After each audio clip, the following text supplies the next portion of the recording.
அவங்க சாப்பிட்டதை பார்த்தா மனுஷங்க சாப்பிட்ட மாதிரியே இல்லை. ஆமாடா, சின்ன வயசுல இருந்து இவளுக்கு பேய் படம்னா ரொம்ப பயம், பார்க்கவே மாட்டா. இப்ப என்னடானா காலங்காத்தால 5 மணிக்கு எழுந்து உட்காந்துட்டு பேய் படம் பார்த்துட்டு இருக்கா. அதோட மறுக்குன்னு உட்காந்து சாப்பிட்றாடா. பாக்குறதுக்கே பயமா இருக்குடா. சம்மந்திமா, என் பையனை நான் எப்படி வளர்த்தேன் தெரியுமா?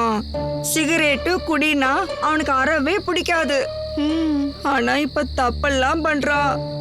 எனக்கு ரொம்ப பயமா இருக்குடா. நாமளா எதையா நினைச்சு குழப்பிக்க வேணாம். நாளைக்கு குலதெய்வ கோயிலுக்கு போயிட்டு வந்தா எல்லாம் சரியாயிடும். சரியா? எல்லாத்தையும் பச்சையம்மா பாத்துக்குவா. நல்ல யோசனைப்பா. பேய்ங்க வருதுங்க, பிள்ளைங்க வருதுங்கன்னு சொன்னேன். நிச்சயம் பண்ணதுக்கு அப்புறம் பொழுது சாஞ்சா வெளியே போக கூடாதுன்னு தெரியாதா உங்களுக்கு? ஃபங்க்ஷனுக்கு போயிட்டு வந்தோம். நிச்சயத்துக்கு அப்புறம் குலதெய்வம் கோயிலுக்கு போய் பொங்க வச்சு உங்க 2 பேத்துக்கும் திஷ்டி கழிக்கணும்னு வேண்டியிருக்கேன். நாளை காலையில போகணும். சீக்கிரம் ஏஞ்சி ரெடி ஆயிடுங்க. என்ன? நாங்க வரல. ஏன்? எங்களுக்கு வேற வேலை இருக்கு. ஏ, என்னடா அப்படி பெரிய வேலை? எப்ப பார்த்தாலும் அங்க போலாம் இங்க போலான்ட்டு அதெல்லாம் தெரியாது. நாளைக்கு நீ வர. என்னடா அது? நீ இப்படி ஏன் போடுற? தின்னது செரிக்கலையா?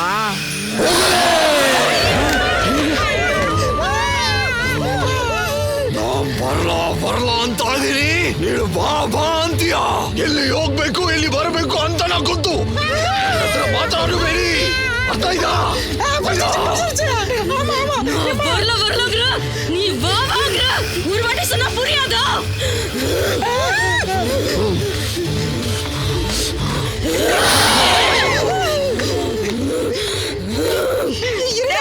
நீ வேற ஏண்டா?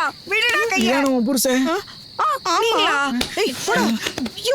பயம் வந்தா உனக்கு பொண்டாட்டி யாரு சம்மதி யாருன்னு கூட தெரியாது.